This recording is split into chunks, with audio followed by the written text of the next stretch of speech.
La vie chrétienne est-elle un labyrinthe? Ce labyrinthe dont les ruelles mènent à des issues différentes les unes des autres. Seulement, au bout de chaque ruelle se trouve une réalité commune, un dénominateur commun, le témoignage du chemin parcouru. Vous le verrez ce matin, des personnes avec des vécus différents, des histoires différentes, des chemins différents et des résultats tout aussi différents, mais qui ont fini par nous rejoindre pour un fait commun, un but commun, témoigner. Ouvrez les yeux et prêtez l'oreille, vous êtes à Instant Témoignage.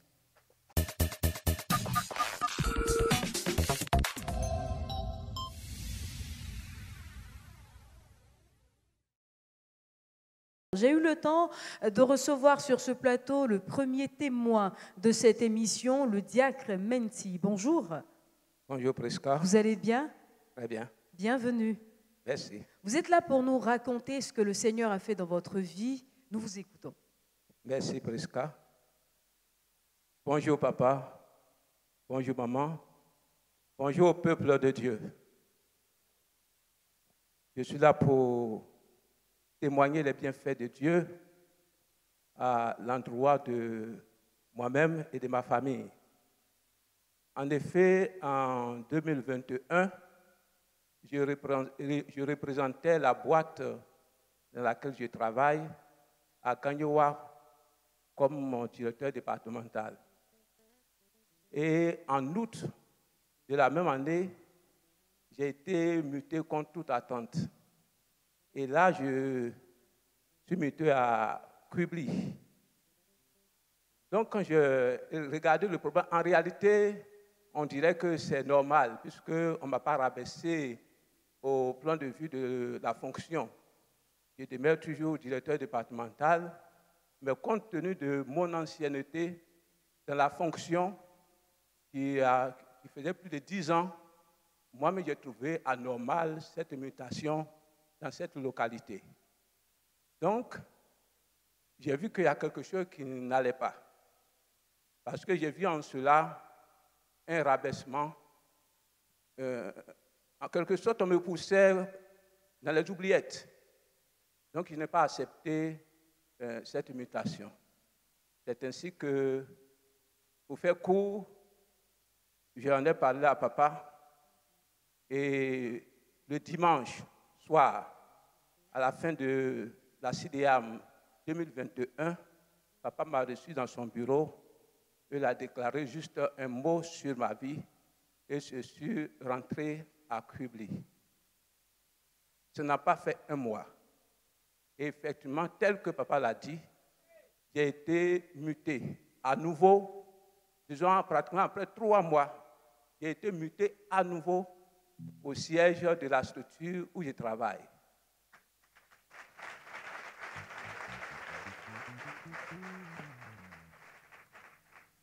Donc déjà, pour moi, c'est une victoire d'être au siège. Là où on voulait me cacher, maintenant, je suis même là où on prend les décisions. Mais le service où on m'a muté, lorsque je suis arrivé, j'étais l'adjoint au responsable national du service.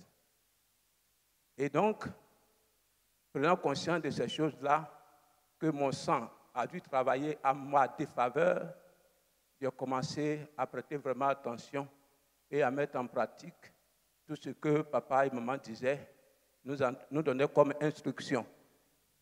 Donc, des actions à l'hôtel, j'ai pu faire quelques retraites, et de tout cela, Dieu est intervenu encore. Grâce aux mains levées de papa et de maman sur nos vies, Dieu m'a distingué, Dieu m'a élevé en permettant que depuis le 4 janvier 2023, je sois nommé le responsable national de ce service.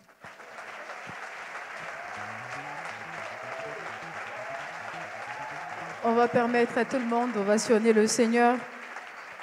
Alors, je vais essayer de récapituler un tout petit peu pour qu'on puisse vous suivre. Vous avez une mutation, vous êtes chef départemental de la structure dans laquelle vous êtes, et puis vous gardez le même poste, mais pour une mutation dans une localité qui pour vous n'a rien d'une plus-value. Vous refusez d'être là-bas. Et après avoir parlé au bishop Ouattara et des prières, vous vous retrouvez au siège de la structure. La mutation change. Là, vous vous retrouvez au siège. Et après cela, en janvier 2023, vous recevez, on va dire, une promotion qui vous permet d'avoir l'intitulé du poste que vous allez répéter, s'il vous plaît. Vous êtes désormais... Je suis maintenant le responsable national du service pour lequel j'étais anciennement l'adjoint. Vous étiez le responsable départemental maintenant. Vous êtes le responsable national de ce service. Oui. Et vous voulez rendre gloire à Dieu pour cela ce matin.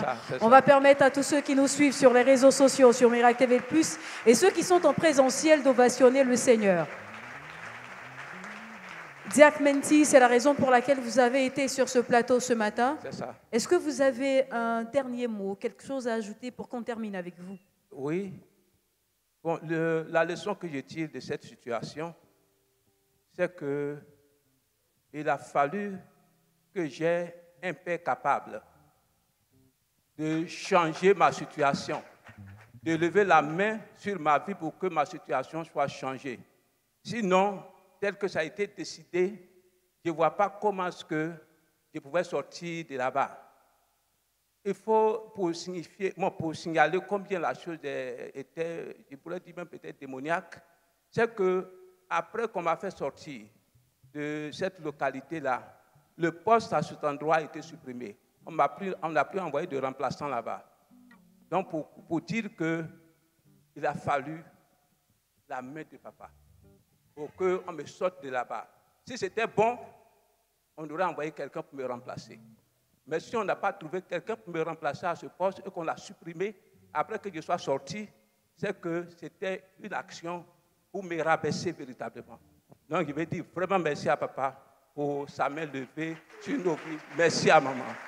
Et nous rendons également gloire à Dieu d'avoir utilisé son serviteur, le bishop Ouattara, pour agir ainsi dans votre vie. Diac Menti, nous sommes au terme de votre témoignage. Nous allons bien sûr vous laisser repartir. Ce sera après cette transition. À tout de suite.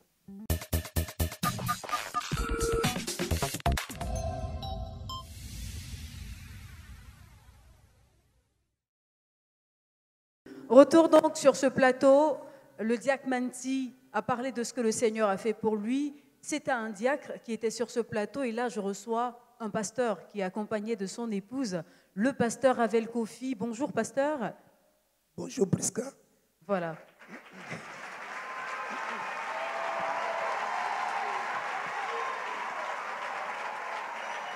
Vous pouvez... D'accord. Il y a beaucoup de joie ici dans cette salle, je le dis pour tous ceux qui nous suivent sur les réseaux sociaux ici au Miracle TV+. Il y a beaucoup de joie dans cette salle à recevoir le pasteur Avel Kofi sur ce plateau. On peut reconnaître la voix pour ceux qui sont habitués au camp de prière, au centre de retraite spirituel Miracle. On va saluer Madame Pasteur juste à côté. Bonjour. Bonjour Prisca. C'est un plaisir de vous recevoir. Alors, le pasteur va nous dire ce que le Seigneur a fait dans sa vie. Ça fait tout bizarre parce qu'on a l'habitude de lui dire, nous, ce que le Seigneur a fait dans notre vie, mais là, c'est lui qui nous raconte ce que Dieu a fait pour lui. Pasteur, nous vous écoutons. Merci Prisca pour la parole. Désolé pour la voix parce qu'on sort du camp. Je l'avais dit, ça se comprend. Merci. Je vais tout d'abord rendre gloire au Dieu de mes parents spirituels. Je veux vraiment célébrer ce Dieu qui est vraiment un Dieu des miracles.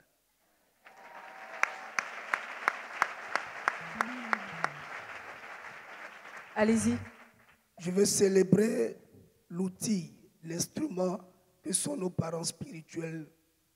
Je veux rendre gloire à leur Dieu et je prie que le Dieu continue d'augmenter l'onction dans leur vie parce que je comprends que Dieu les a vraiment appelés et je rends gloire à leur Dieu parce qu'ils ont dit oui. S'ils ne disaient pas oui, nos vies ne seront pas là où elles sont. Mon témoignage est simple. Vous savez, j'étais là une fois et papa a demandé à ce qu'on puisse être avec lui pour le camp. C'est un privilège. C'est un honneur. Nous ne le méritons pas. Parce que quand je voyais notre père, c'était à la télé. Et j'étais allé un jour à un programme à l'hôtel communal où il a prêché et j'étais stupéfait. J'étais admiratif. Et quand il a prêché, ça m'a touché. Je dis, est-ce qu'un jour je pourrais être à côté de ce grand homme? Prisca, je peux te dire que son Dieu a fait le rapprochement. Aujourd'hui, il n'y a plus de distance, mais son Dieu a permis que je sois à côté de lui, bien plus que je sois l'un de ses pasteurs. Je vais encore dire merci à son Dieu pour ce privilège. Le témoignage qui nous amène, mon épouse et moi ici, est tout simple. Une fois, il y a eu la retraite des femmes. Et j'étais assis derrière là-bas. Et maman aussi était assise là-bas. Elle a demandé, mon pasteur, est-ce que tu as un véhicule? Je dis non. Maman, je n'ai pas de véhicule. Elle dit, mais pourquoi? En fait, elle a tiqué. Elle dit, mais pourquoi?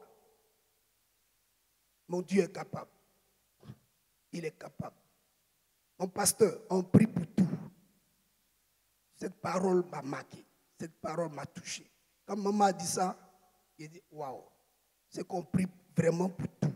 À compter de ce jour, je prierai pour tout. Et on a commencé à prier, mais franchement, ce n'était pas trop dans ma tête, pour l'instant. Et on venait au camp. Et au camp, quand on finissait de prier et que je retournais à la maison, les véhicules Nyongo, d'autres se plaignaient. Parce que j'étais tout mouillé. Donc, ils ne voulaient pas que je m'asseye dans leur véhicule, parce que je vais mouiller le siège. Et, cette affaire de véhicule-là, je pense que c'est le moment. Et ça commence à être une révolte dans mon esprit. Je dis non, ce n'est pas normal, parce que je suis venu faire l'œuvre de Dieu. Ce n'est pas mon œuvre. S'ils savaient d'où je venais, ils n'allaient pas se plaindre. Ils allaient accepter que je monte dans leur véhicule pour que cette journée, ils fassent des recettes. Parce que je suis fils d'un homme de miracle. Et j'ai commencé à prier. J'arrive à la maison et dis, chérie, non, ce n'est pas la peine. Ça doit s'arrêter. Ça doit s'arrêter. Donc j'arrive au camp, je disais au campeur, je dis, bon, moi-même que vous voyez, je suis venu me chercher. Parce que quand je regarde ma vie, je sais que mon père ni ma mère n'ont jamais eu de véhicule. Je sais qu'une fois, mon beau-père a acheté un véhicule, mais de deuxième main, et chaque fois, je le voyais en train de bricoler. Je le voyais en train de bricoler jusqu'à ce qu'il gare le véhicule. Je dis, est-ce que nous-mêmes, un jour, on aurait un véhicule? Et voici qu'on a commencé à prier. J'ai dit chaque fois au campeur, parce que je sais ce qui est dans mon esprit. J'ai dit au campeur, s'il vous plaît, on ne touchera pas quelqu'un. C'est ta détermination qui opérera le miracle. Mais on est là pour t'encourager. Parce que moi-même où je suis là, je me cherche. Il y a des réalités qui ne doivent plus exister dans ma vie. Et on a commencé à prier ici, se booster, se galvaniser. Et voilà, le vase a débordé. Parce que je disais à mon épouse, elle ne disait rien. Elle ne parlait pas. Est-ce que ça l'intéresse elle aussi? Et dernièrement, on est allé pour les funérailles du grand-père de papa. On a marché de là où sa maison était jusqu'à la route. Elle a bien marché aussi. Et c'est arrivé là qu'elle dit, ah chérie, il faut qu'on ait un véhicule. Elle dit, oh, si ma femme m'a dit qu'il fallait qu'on ait un véhicule, c'est que c'est fait. Est-ce que c'était dans mon cœur à moi seul hier? Comme elle a marché de là jusqu'à là, elle a dit, chérie, non, mon esprit est révolté. Elle dit, il y a longtemps, mon était révolté.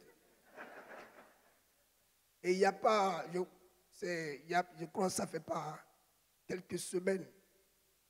J'arrive le vendredi, papa m'appelle, dit que voici mon fils. Je ne sais pas ce qu'ils se sont dit, j'étais juste assis là. Quand la secrétaire de papa vient m'appeler pour dire que papa m'appelle, je rentre dans son bureau et il m'annonce la nouvelle. Pasteur Ravel, voici ce couple que voici et a décidé de t'offrir un véhicule.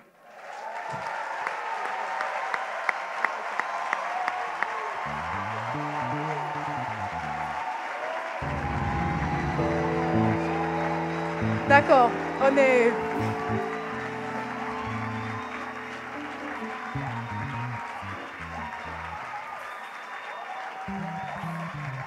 Il y a beaucoup de joie dans cette salle. Pasteur, vous avez reçu ce véhicule avant-hier, avant que vous n'alliez plus loin avec la technique.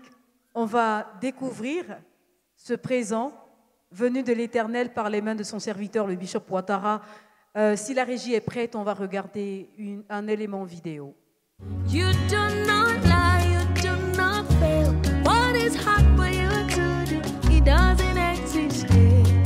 It can never ever exist.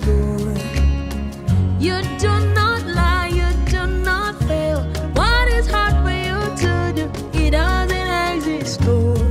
It can never ever exist. According to your knowledge and your will for me, what you say you have done, I just need to align, no. Because you are not a man that changes your mind, oh. Those that know you will trust in you.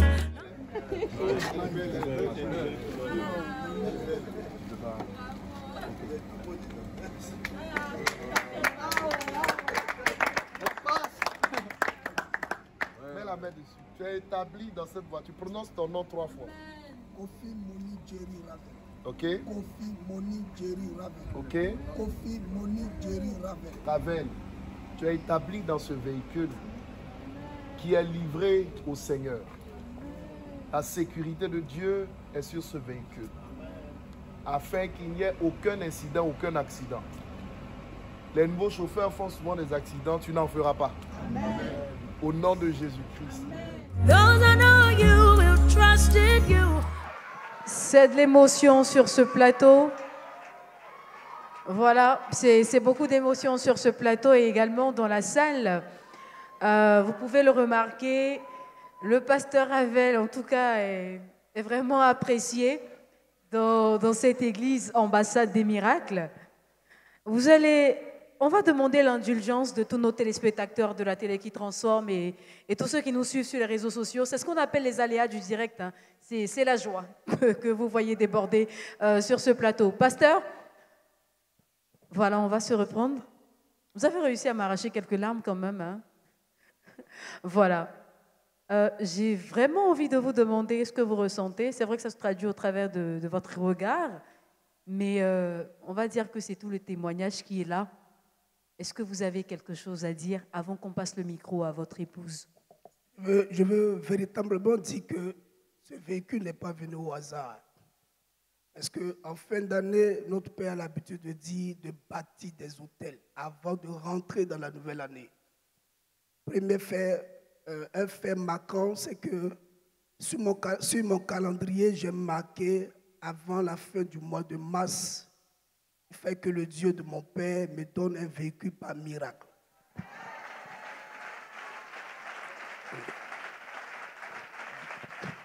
Déjà, je veux dire que les actions prophétiques que papa déclare, demande de faire, oui, il faut que nous-mêmes, les pasteurs, nous fassions.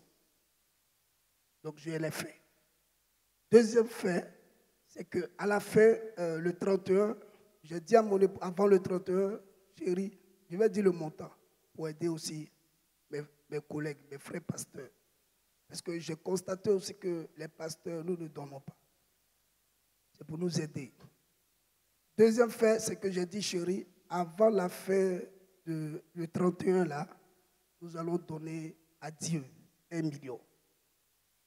C'est vrai qu'on n'a pas, mais ça veut dire que même si on ne fête pas, même si tu n'as pas eu d'habit de fête, nos économies, là, on va rassembler tout pour donner à Dieu. Parce que c'est dit, année de quoi? De la grande victoire. Donc nous devons expérimenter ça. Donc chérie, on va donner 1 million à Dieu. Le 30, je suis venu déposer cela au secrétariat. Donc, vu ces faits, j'ai compris que les actions prophétiques, comme le pasteur Léon a prêché le mercredi, les actions prophétiques, y compris la prière, vont ensemble sur cette terre où nous sommes. Parce que notre Père a donné un puissant enseignement de dire qu'il y a le règne de Dieu, il y a le règne des esprits, il y a le règne terrestre. Le règne terrestre a des lois et a des principes.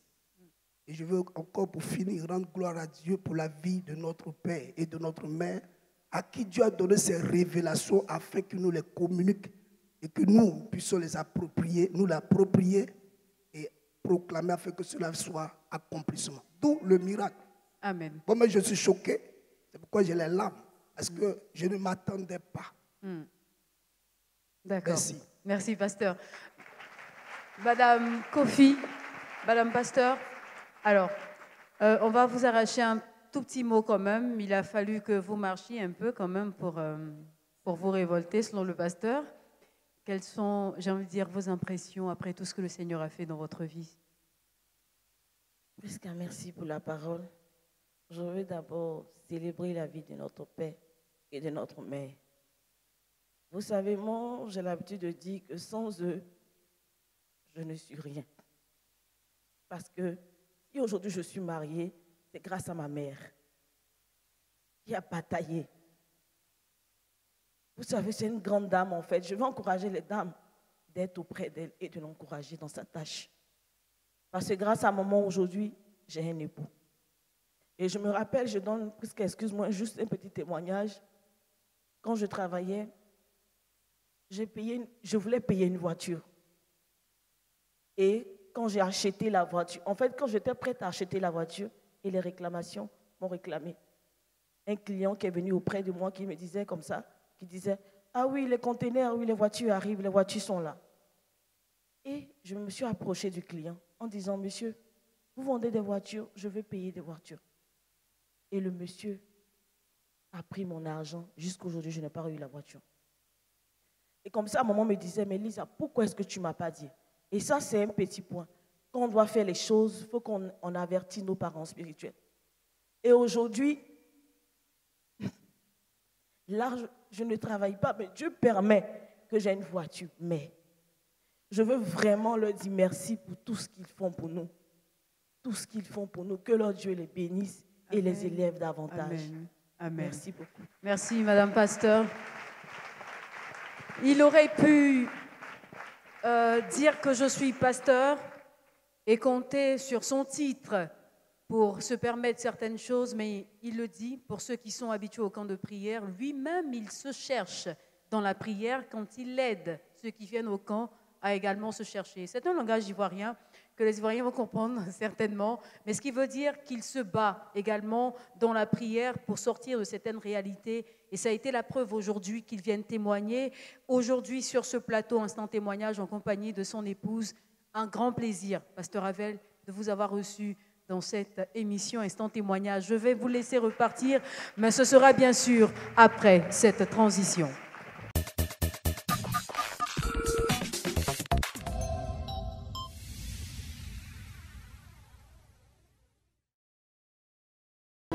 Je le disais dans mon introduction, ce sont des vécus, des histoires différentes, des chemins différemment empruntés, des résultats également différents dont le but à conduire à une même et unique chose, témoigner à la gloire du Seigneur. C'est ce que vous avez observé ce matin dans cette émission sur ce plateau Instant Témoignage qui referme ses rideaux pour ce numéro. Vous retrouverez certainement Jean-Martial Azodje dimanche prochain. D'ici là, portez-vous bien.